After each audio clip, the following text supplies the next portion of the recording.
हौसला होना चाहिए। बिजनेस तो कभी भी शुरू किए जा सकते हैं। आज हम बात कर रहे हैं दिलीप संघवी की, जिन्होंने 10,000 रुपए उधार लेकर अपने बिजनेस की शुरुआत की।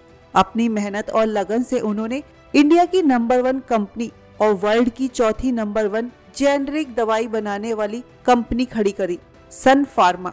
दिलीप संघवी का ऐसा मानना है कि तूफान कभी भी आ सकता है, उससे निपटने के लिए हमें हमेशा तैयार रहना चाहिए। साल 2015 में एक टाइम आया जब उन्होंने इंडिया के सबसे अमीर मुकेश अंबानी को अमीरी के मामले में सबसे पीछे छोड़ दिया था और ये भारत के सबसे अमीर इंसान बन गए थे और आज भी इनकी गिनती इंडिया के सबसे अमीर लोगों की लिस्ट में टॉप 10 में आती है। दिलीप संघवी का जन्म 1 अक्टूबर 1955 को गुजरात में हुआ। इन्होंने अपनी शुरुआती पढ़ाई अमरेली से की और आगे की पढ़ाई करने के लिए वो कोलकाता गए, जहां उन्होंने कोलकाता यूनिवर्सिटी के भवानीपुर एजुकेशन सोसाइटी कॉलेज से ग्रेजुएशन की डिग्री हासिल की। उनके पिता कोलकाता में जेनेरिक दवाइयां सप्लाई करते थे। अपने कॉलेज की पढ़ाई पूरी करने के बाद दिलीप ने भी दवाइयां सप्लाई करना शुरू किया।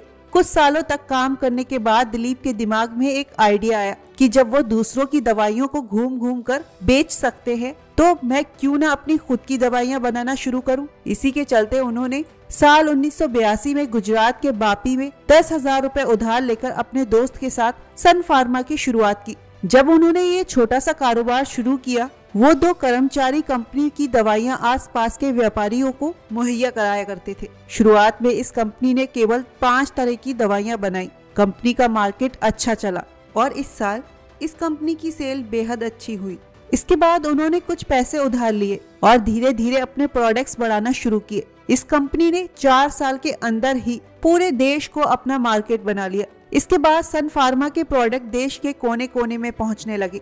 ये वो टाइम था जब इंडिया का फार्मास्यूटिकल इंडस्ट्री में ज्यादातर पेटेंट और हाई मार्जिन वाली मेडिसिन पर मल्टीनेशनल या फिर सिप्ला, रैनबैक्सी जैसी कंपनियों का मोनोपोली था। लेकिन फिर भी सन फार्मा की कंपनी दिलीप संघवी के नाम का डंका बजता रहा। इसके पीछे की अहम वजह ये रही कि दिलीप अपने कारोबार को हमेशा लो कंपटीशन और बिना पेटेंट वाली जेनेरिक दवाइयों पर धीरे धीरे अपनी पकड़ बनाने लगे। इन्होंने ऐसे प्रोडक्ट्स बनाए जो इनके कॉम्पिटिटर्स की प्रायोरिटी में नहीं थे। इसके बाद उन्होंने ब्रांड, प्राइसिंग, स्ट्रेटेजी और डिस्ट्रीब्यूशन नेटवर्क पर ध्यान देना शुरू किया, जिसके चलते इसी वजह से इनकी कंपनी कुछ ही सालों में कई गुना बड़ी हो गई। इसके बाद 1979 में दिलीप संघवी ने पड़ोसी देशों में दवाइयों को एक्सपोर्ट करना शुरू किया, जिसने इनकी तरक्की में अहम भूमिका निभाई। साल 1991 में इन्होंने अपनी कंपनी के लिए एक रिसर्च सेंटर खोला और इसके बाद साल 1994 में इन्होंने अपनी कंपनी का एक IPO लॉन्च किया। दिलीप का ये मानना था